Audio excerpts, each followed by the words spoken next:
Halo, saya Wasil Mawardi.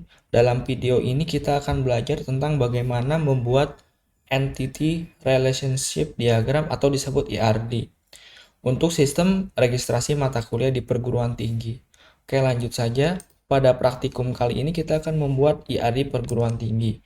Nah, di praktikum ini kita akan melibatkan beberapa hubungan antara pertama mahasiswa, mata kuliah, dan dosen. Jadi singkatnya di mana mahasiswa ini bisa mengambil beberapa mata kuliah, lalu tiap mata kuliah bisa diajar oleh satu dosen. Dan tiap dosen juga bisa mengambil atau mengampu minimal satu mata kuliah gitu. Nah, sesuai dengan uh, yang ada di Tuton, kita akan melalui 5 tahapan sistematis ya. Oke, lanjut saja. Pertama yaitu identifikasi dan penetapan entity gitu. Jadi kita akan membuat entitas yang pertama yaitu mahasiswa. Jadi peran mahasiswa ini yang akan sebagai pelajar yang terdaftar di perguruan tinggi gitu. Yang mana nantinya akan mengambil mata kuliah. Lalu yang kedua adalah mata kuliah. Nah, ini untuk sumber utama dari entitasnya. Ini akan mewakili mata kuliah atau pelajaran yang ditawarkan oleh perguruan tinggi. Dan yang terakhir adalah dosen sebagai pengampu atau pengajar untuk mata kuliah tertentu. Selanjutnya yaitu penentuan atribut dan kunci. Setelah tadi kita membuat entitas, dari masing-masing entitas ini kita menentukan atribut dan kunci atau key ya. Pertama untuk atribut mahasiswa, kita akan menggunakan NIM, nomor induk mahasiswa ya, sebagai primary key. Jadi primary key ini tuh sebagai kunci utama atau kunci pembeda antara data A dan data yang lainnya gitu. Lalu kita bisa menambahkan nama mahasiswa dan sebagainya. Oh ya, untuk primary key ini sifatnya harus unik, tidak boleh sama antara data satu dan lainnya. Nah, biasanya saya bisa menggunakan ID MHS, misalkan kita buat ID MHS sebagai unik gitu.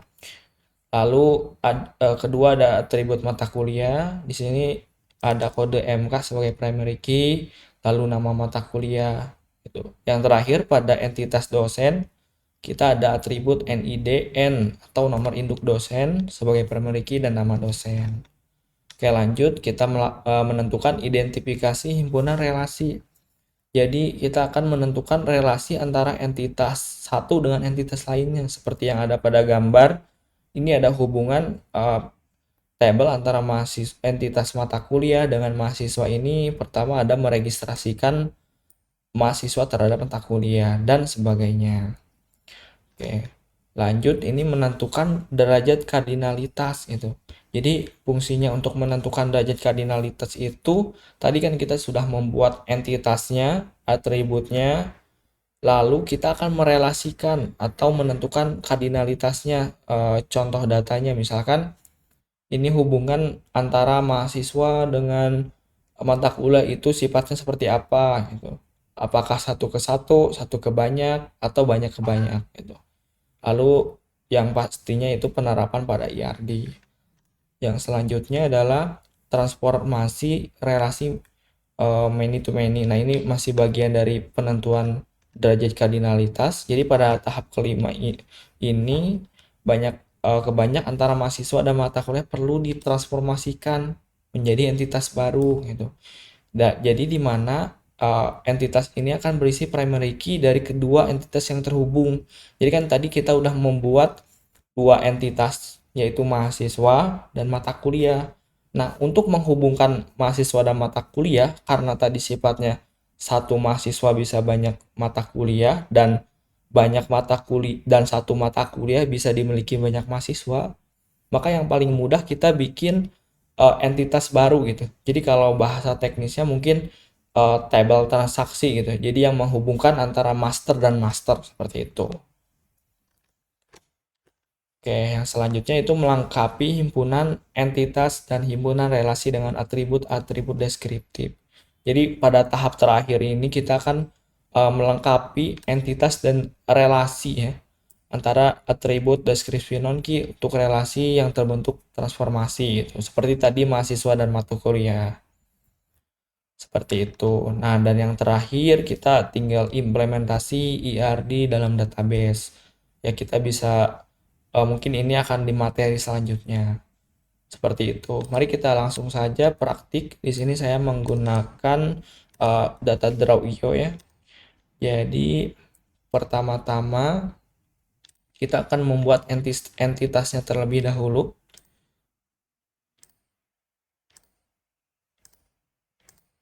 Nah, ini kita membuat entitas. Sorry. Kita membuat entitas namanya mahasiswa terlebih dahulu. Lalu ada entitas mata kuliah. Lalu yang terakhir yaitu dosen. Nah, ini untuk tahapan ke-1 kita melakukan inisiasi entitas. Yang kedua kita mau menentukan atributnya ya. Nah, ini kita menentukan atribut. Nah, ini kita akan melakukan primary key pada mahasiswa ini. Misalkan yang paling gampang itu ID MHS ya. Lalu ini bisa menggunakan ID MHS atau NIM. Nah, saya menggunakan field baru aja ID MHS. Lalu atribut biasa misalnya NIM ya. NIM. Lalu nama. Nah, kenapa saya tidak menggunakan NIM sebagai primary key? Takutnya untuk data selanjutnya, misalkan dalam satu table atau database ini ada dua data mahasiswa, ternyata satu mahasiswa ini ya sudah tidak aktif atau pindah, maka saya buat duplikat datanya gitu. Nah, jadi yang pembeda itu nanti yang generate tiap masuk data itu ID MIS sebagai primary key gitu. Jadi generate-nya akan unik gitu, akan bertambah terus misalkan 1, 2, 3 dan selanjutnya. Nah, ini kita akan relasikan saja. Jadi NIM ini adalah bagian dari atribut mahasiswa. Lalu ini ID MHS juga bagian dari atribut mahasiswa. Nama juga bagian dari atribut mahasiswa.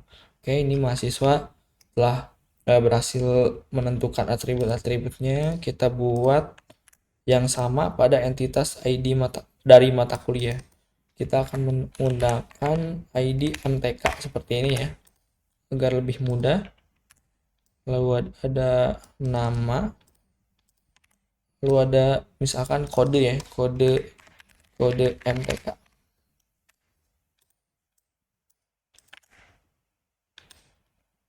Saya akan geser terlebih dahulu. Nah, seperti ini.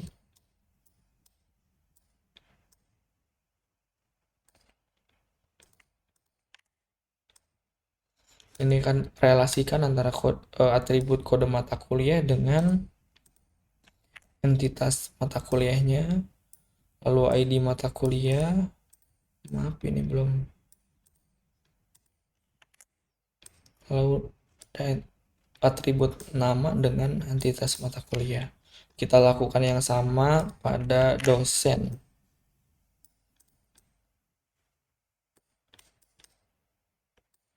Nama. Kita buat ID dosen ya. Dosen. Lalu NIDN ya. NIDN.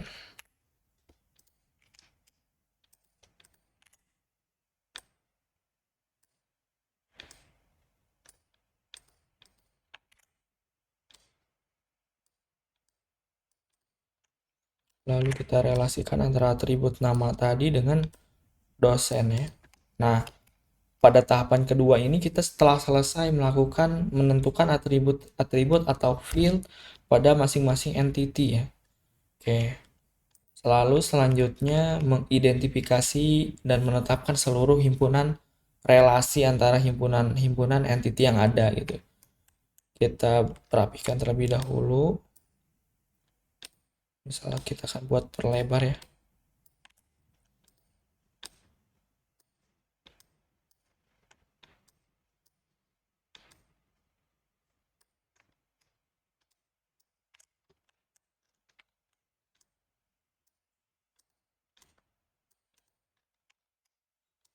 Ini saya lebarkan terlebih dahulu.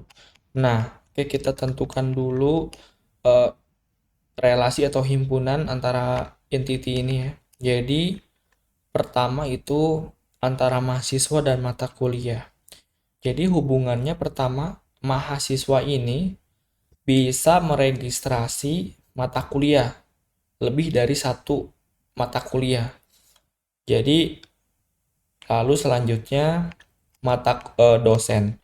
Nah, dosen ini bisa mengajar lebih dari satu mata kuliah gitu. Jadi sama kayak mahasiswa tadi, mahasiswa bisa mengambil lebih dari satu mata kuliah, lalu dosen bisa mengajar lebih dari satu mata kuliah. Lalu, mata kuliah bisa diregistrasikan terhadap mahasiswa lebih dari satu gitu. Jadi misalkan mata kuliah A ini bisa dipakai berbarengan dengan mahasiswa lainnya gitu. Tapi untuk dosen, satu mata kuliah ini hanya bisa diregistrasikan oleh satu dosen gitu. Jadi ini bisa merelasikan langsung secara langsung. Nah, untuk mahasiswa ini antara mahasiswa dan mata kuliah, tadi kan ada dua. Ada pertama satu mahasiswa bisa meregistrasi lebih dari satu mata kuliah. Lalu kedua, mata kuliah bisa diregistrasikan oleh banyak mahasiswa. Nah, oleh karena itu kita buat eh, entity tambahan ya untuk mahasiswa dan mata kuliah. Biasanya kalau saya di teknis namanya transaksi ya, tabel transaksi itu. Oke, jadi kita buat satu entitas terbaru, misalkan registrasi MTK gitu. Nah, ini isinya entity ini adalah isinya dari kedua uh, entity master ini gitu ya. Jadi saya sebutnya ini registrasi MTK itu sebagai entity transaksi gitu. Nah, ini isi dari kedua atribut itu adalah ID MHS dan ID mata kuliah gitu pada registrasi MTK ini. Nah, ini maaf udah nggak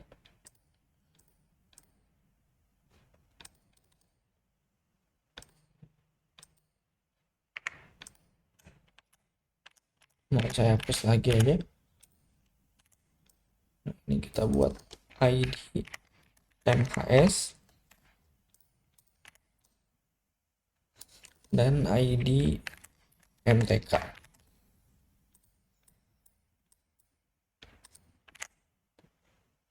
Nah, atribut ID MHS ini merupakan bagian dari entitas registrasi MK ya. Nah, kita buat relasi terlebih dahulu antara mahasiswa dan registrasi mata kuliah. Nah, untuk simbolnya yaitu seperti ini.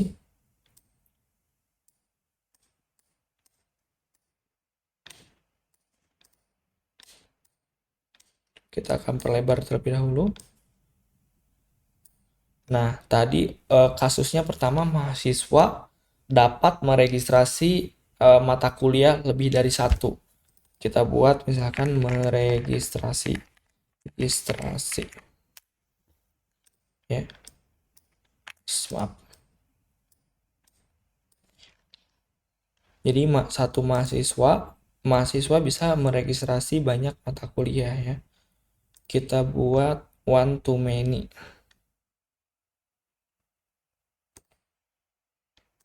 Satu mahasiswa bisa meregistrasi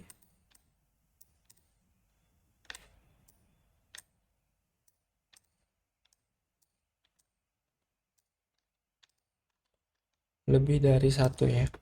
Nah, dari registrasi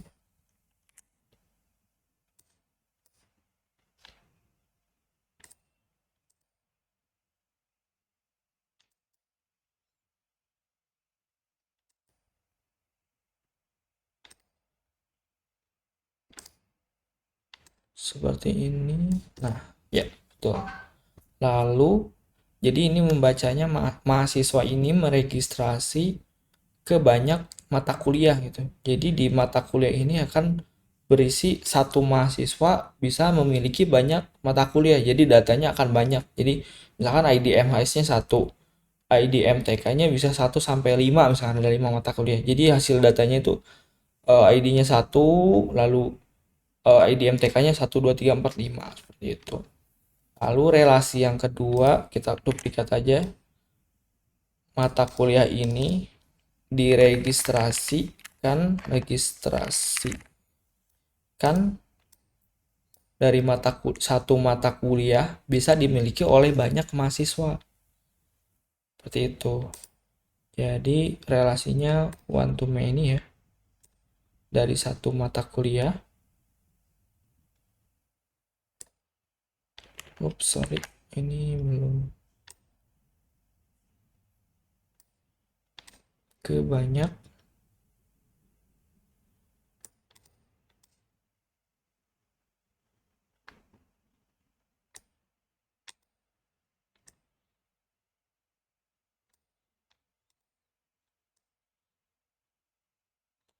bisa. Nah, satu mata kuliah bisa diregistrasikan ke banyak eh, ma- em, ke banyak mahasiswa ya. Duplikat saja.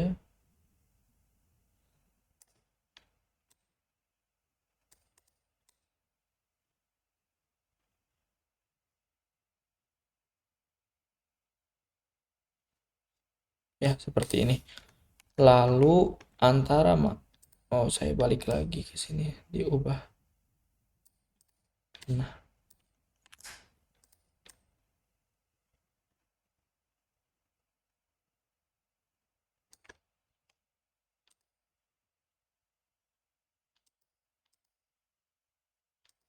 ya seperti ini. Mohon maaf agak kurang rapi.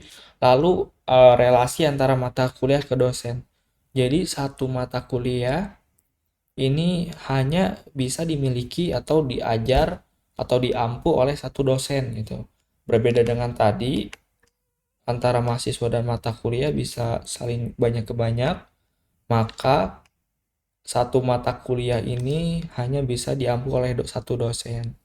Tapi dari satu dosen bisa mengampu atau mengajar lebih dari satu mata kuliah gitu. Jadi kita akan buat eh, relasinya terlebih dahulu, misalkan mengajar. Nah, pertama, satu mata kuliah hanya bisa diajar oleh satu dosen. Jadi ini relasinya satu mata kuliah ke dosen, berarti mengajar one to one ya. One to one seperti ini.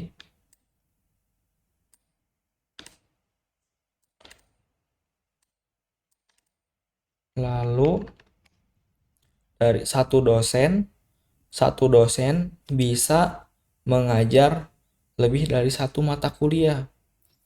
Artinya satu satu dosen mengajar banyak mata kuliah, berarti one to many ya. Ini one to one to many. Nah, seperti ini. Ini satu ke banyak.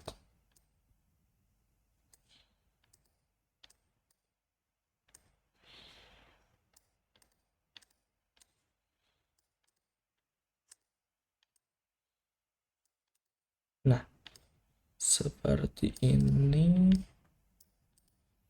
Oke. Secara garis besar kurang lebih seperti ini. Jadi relasinya pada entitas mahasiswa ini ada NIM, atributnya ada NIM, lalu primary key ada IDMHS, nama. Nah, relasi antara mahasiswa dengan mata kuliah ini berarti kan satu mahasiswa bisa meregistrasi banyak mata kuliah gitu ya. Maka dari itu kita akan membuat relasi sendiri, yaitu registrasi MTK, di mana ini data transaksional, jadi akan lebih dari gabungan dari beberapa master ya. Nah, seperti yang tadi, satu mahasiswa bisa meregistrasi banyak mata kuliah gitu. Nah, dari mata kuliah bisa diregistrasikan oleh banyak mahasiswa juga gitu. Jadi satu mahasiswa bisa memiliki banyak mata kuliah, lalu satu mata kuliah juga bisa diregistrasikan oleh banyak mahasiswa gitu. Jadi relasinya one to many terhadap mata kuliah melalui registrasi, lalu relasi mata kuliah bisa diregistrasi mahasiswa itu one to many juga gitu. Seperti itu. Lalu relasi antara mata kuliah dan dosen yaitu satu mata kuliah hanya bisa diajar oleh satu dosen, berarti one to one. Lalu satu dosen bisa mengajar lebih dari satu mata kuliah, berarti one to many, seperti itu. Oke, kurang lebih seperti itu secara keseluruhan. Jadi mahasiswa dapat mendaftar untuk banyak mata kuliah, setiap mata kuliah dapat diambil oleh banyak mahasiswa, dosen mengajar banyak mata kuliah, tapi setiap mata kuliah hanya diajar oleh satu dosen. Oke, demikian tahapan-tahapan pembuatan IRD untuk sistem registrasi mata kuliah. Dengan menggunakan IRD ini atau diagram ini, kita harusnya dapat gambarkan bagaimana entitas-entitas ini saling terhubung gitu.